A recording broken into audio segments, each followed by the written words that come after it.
네, 포커스 시간 오늘은 박정하 국민의힘 의원 나오셨습니다. 안녕하세요. 안녕하세요. 네, 어서 오십시오. 오늘 이재명 정부 출범 100일이 되는 날입니다. 취임 후 두 번째 기자회견을 가졌고 지난 100일을 회복과 정상화를 위한 시간이었다. 이렇게 얘기를 했습니다.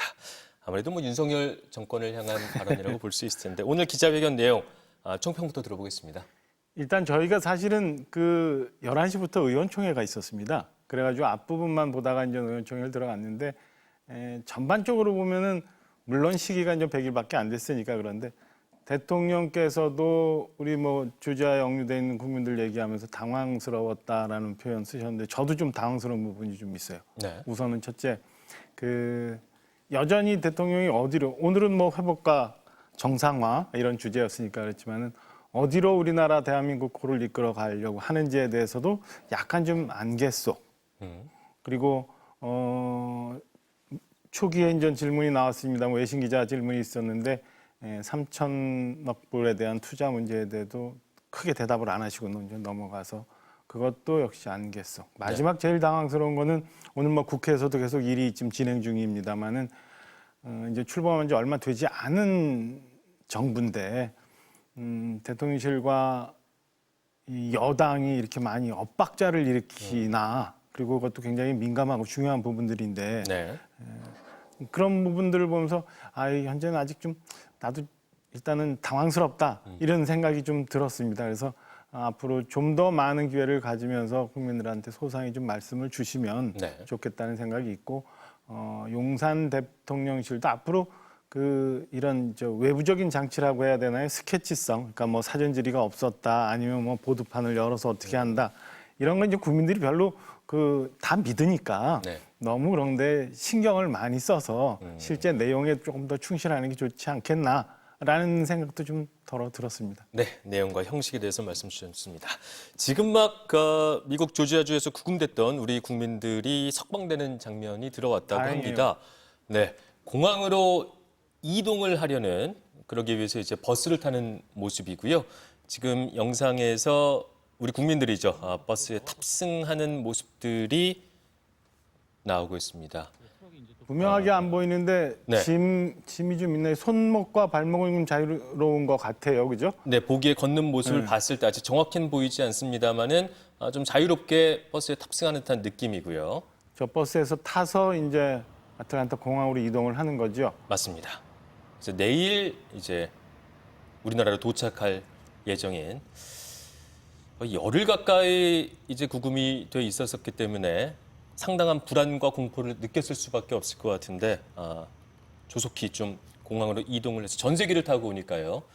좀 안정을 찾으면서 우리나라로 돌아왔으면 하는 바람입니다. 그나마 다행이라고 보여집니다. 약간의 외국인들 포함해서 한 330명 규모라고 하는데 더 오래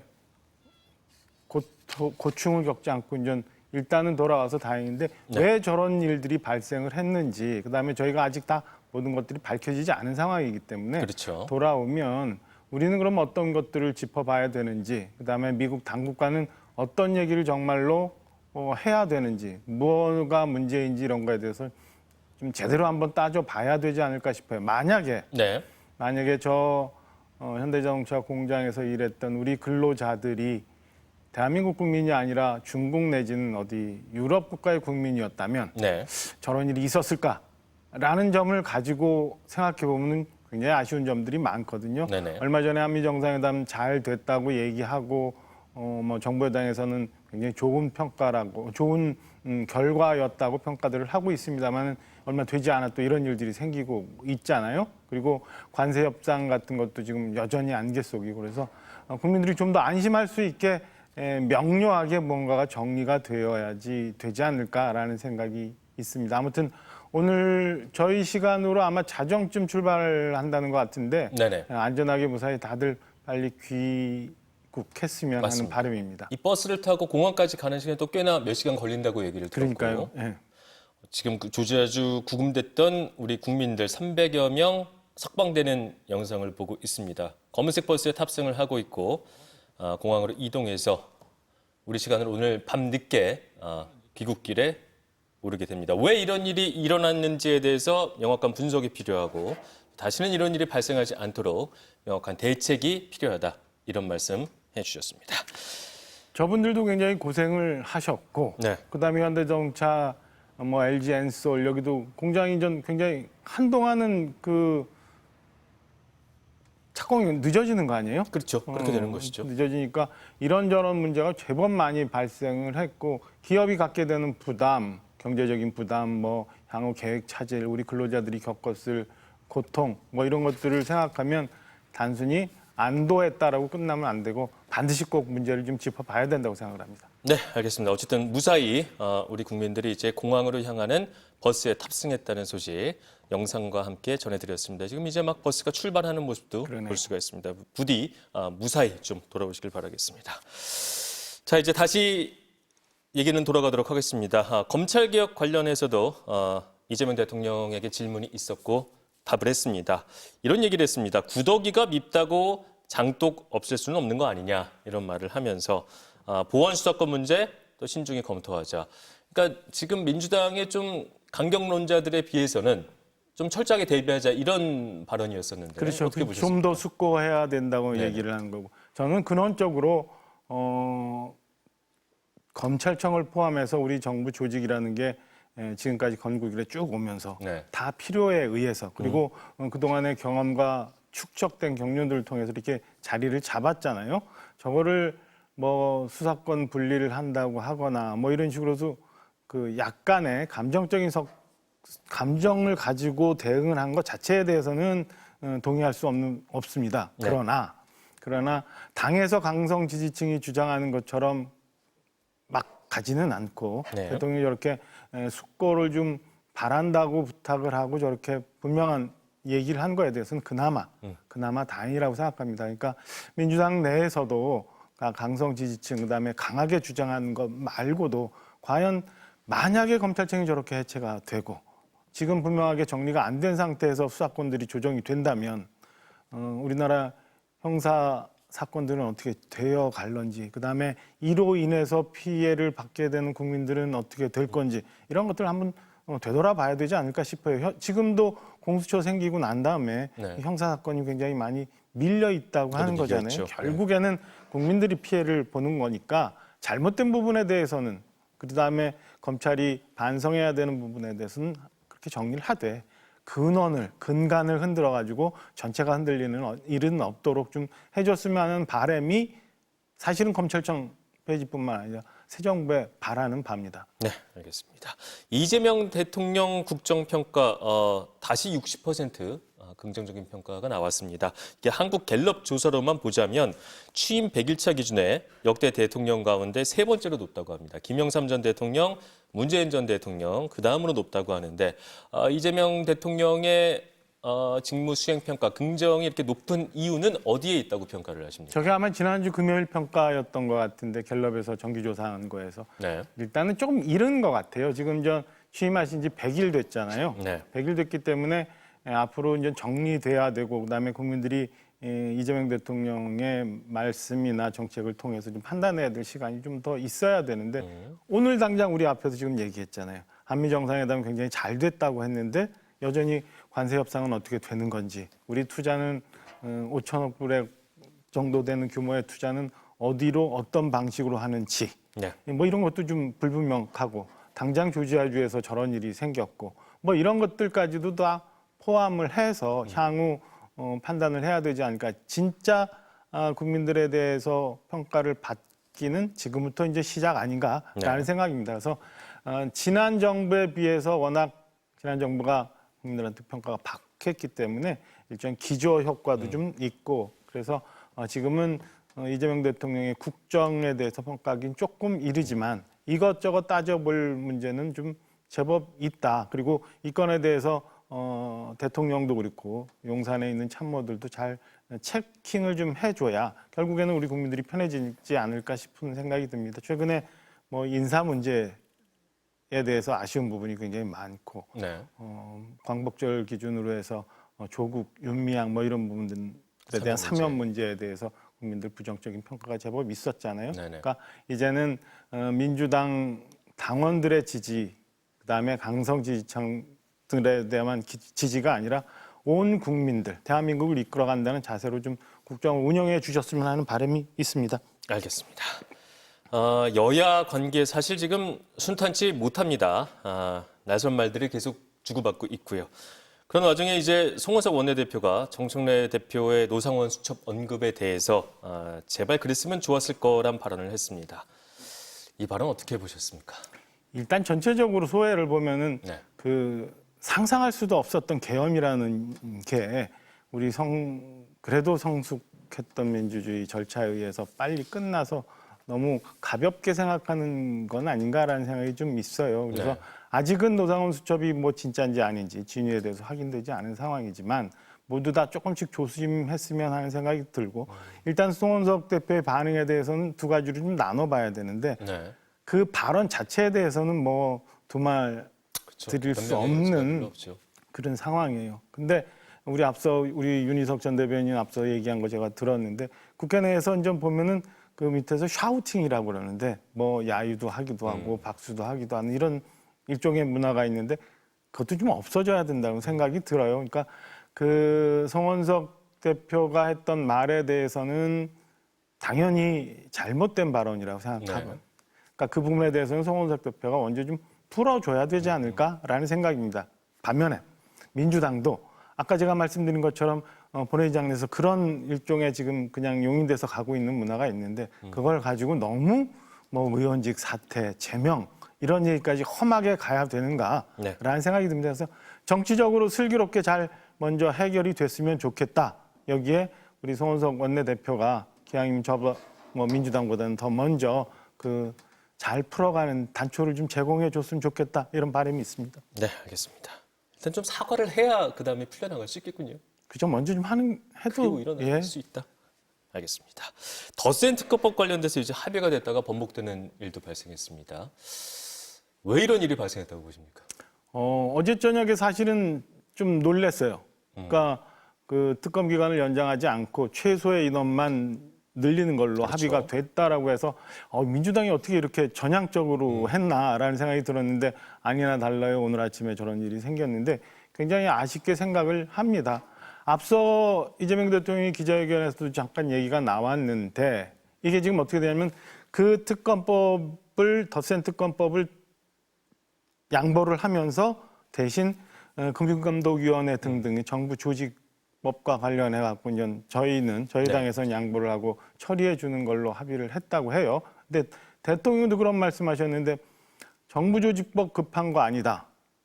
6개월 정도 패스트트랙 올려서 하면 내년이면 되지 않느냐 이런 말씀을 하시는 걸 보고 아까도 제가 말씀드린 것처럼 좀 당황했던 부분인데 그것도 그럼 대통령의 인식은 그다음에 민주당의 인식은 무언가라는 생각이 들었습니다. 그러니까 정부가 효율적으로 운영되기 위해서 그다음에 성과를 내기 위해서 정부 조직 바꾸자고 했던 거잖아요. 네. 사실은 그게 더 국민들을 위해서는 더 급한 일 아니에요. 특검법이 어떻게 되느냐 이런 거 이전에 특검이 이미 활동을 제법 오랫동안 했었고 예산도 제법 많이 들어갔습니다. 네. 언제까지 연장을 해서 특검 수사를 해야 될런지에 대한 부분들은 특검 스스로 한번 느끼고 있는 거라고 봐요. 그렇다면 이 계엄과 관련해서 국민들이 더 알아야 되는 진실을 파헤가는 작업을 더디해서는 안 된다는 거에 대해서는 동의를 합니다만은 그거랑 정부가 효율적으로 일할 수 있는 정부 조직법과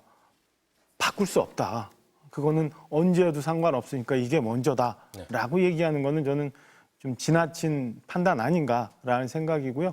오늘 이래서 좀 오늘 오후에 국회는 난리가 났습니다. 난리가 났고 지금도 뭐 여러 가지 일들이 발생하고 있는 것 같고 민주당 내에서도 여러 가지 내용이 있는 것 같고 뭐 이런 건데 국민들 보기 좋지 않아요. 그렇죠. 빨리 정리해 주는 게 좋다고 보고요. 조금씩 양보하는 모습을 보여야 지금 거대 의석을 갖고 있고 그다음에 정권을 출범한 새 정부도 가야 될 길이 아닌가라는 생각이 듭니다. 알겠습니다. 국민의힘 이야기를 좀 이어가 보도록 하겠습니다. 젊은 초선 의원들이죠. 김용태, 김재섭 의원이 전환길씨 강하게 비판하고 나왔습니다. 김용태 의원 말에 따르면 탄핵 전에 집회에 전환길씨가 오면 중진 의원들이 90도 폴더 인사를 했다. 이러면 안 된다. 이런 얘기인데 이런 혁신의 움직임들 어떻게 평가하십니까? 더 많은 의원들이 그런 얘기를 해줬으면 하는 아쉬움이 있습니다. 그러니까 우리 김용태, 김재섭 초선 의원들이 이렇게 얘기를 하고 있고, 뭐 저도 뭐 그런 식의 얘기를 여러 번 많이 말씀드리고 있습니다만 아직은 그런 목소리가 크지 않은 것 같아요. 네. 첫째 하나는 그래도 제도권 내에 있는 보수 정당입니다. 오랫동안 명맥을 이어온 국민의힘인데 글쎄 이렇게 강성 보수 유튜버가 전체를 다 장악할 수 있다라고 막 허언을 하면서 자신 있게 얘기하는 이 상황이 된 것 자체가 굉장히 참담하고요. 네. 그다음에 이 건에 대해서 아무도 얘기 안 하는 것도 좀 아쉬운데 언젠가는 이게 굉장히 저희한테 힘든 과정으로 올 겁니다.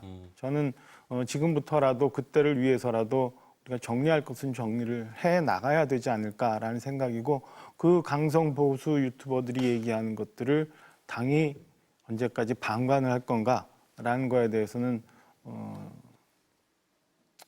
각성 뭐 같은 변화가 좀 있기를 바랍니다. 우리나라는 지금 양당 구조잖아요. 네. 양당 구조이기 때문에 너무 강성 지지층에만 의존하고 가면 끝내 선거는 이길 수가 없어요. 중도에 소구하지 않는 한 선거에 이길 수 없기 때문에 당내에서 우리끼리만 좋다고 해서 될 일인가라는 생각이 듭니다. 알겠습니다. 얼마 전 한동훈 전 대표의 라이브 방송죠. 라방에 대해서 좀 한가해 보인다 이런 말씀을 주셨는데 왜 그런 발언을 하셨습니까? 아니요, 그거는 이제 한가해 보인다는 지적이 있다는 말씀에 그렇다는 말씀을 드렸어요. 동의를 했는데 네. 그 중간에 이제 제가 드렸던 말씀이 인용되면서 기사화되면서 이렇게 오해도 좀 덜어 있었는데 저는 분리해서 봐야 된다고 생각해요. 네. 저는 라이브 방송이나 아니면은 무슨 다른 유튜브에서 얘기하는 정치인이 무언가에 자기 얘기를 하고 자기 구상을 얘기하는 거는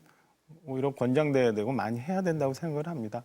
근데 그게 좀 더 많은 사람들한테 소구되고 이해가 되기 위해서는 거기에 불필요하게 오해가 될 수 있는 장치들 아니면은 괜한 그 적당한 시기 네. 뭐 이런 것들은 우리가 좀 더 고민을 해보자. 충분히 그런 면들은 고쳐보자, 교정해보자 이런 취지였어요. 그리고 그거에 대해서 충분히 우리 한동훈 전 대표도 받아서 얼마 전에 한미 정상회담 이후에 홍태화 박사랑 했었던 대담도 있었고 그렇기 때문에 전 그게 그렇게까지 논란이 될 거라고 그다음에 생각지 않았고 제 취지가 잘못 전달돼서 그런 일이 생겼어요. 저는 계엄 비상대책위원장으로 당에 들어와서 일을 하면서 그 이후에 당 대표 지금의 계엄과 뭐 지금 탄핵 일 국면에 오면서 그래도 한동훈 대표가 당의 진로를 위해서 보수의 개혁과 쇄신을 위해서 옳은 길을 계속 얘기하고 있다라고 생각을 합니다. 알겠습니다. 그러면 라방 말고 물론 라방도 너무 필요하면 당연히 할 수도 있는 것이지만 한동훈 전 대표는 지금 국민의힘에서 어떤 것들을 해야 된다고 판단하십니까? 여러 가지 고민을 하고 있습니다. 아까도 네. 말씀드렸지만 우리 지금 전당대회 치러지고 난 이후에 당이 저는 그전에 어떤 방송에서 그렇게 표현했는데 짠물들이라고 표현을 했는데 당원들 구성이 과거하고는 좀 달라져 있습니다. 그러니까 당원 구성과 그다음에 당내 주류들의 목소리들이 그러니까 어느 한쪽에 지나치게 치우쳐져 있는데 그것들에 대해서 그렇지 않고 중도를 소구할 수 있는 목소리를 좀 더 내고 그다음에 좀 전에 이재명 대통령도 그 주식 양도세 대주주 기준을 바꿨잖아요. 그런 거에 대해서도 처음 먼저 얘기했던 게 한동훈 대표로 저는 기억을 하는데 그러니까 이렇게 정부 여당이 잘못 가고 있는 부분, 교정해야 되는 부분들을 정책적으로 아프게 얘기할 수 있는 그런 정당으로 좀 변화해 나가야 되는데 저는 거기에 한동훈 대표도 큰 역할을 할 수 있는 그런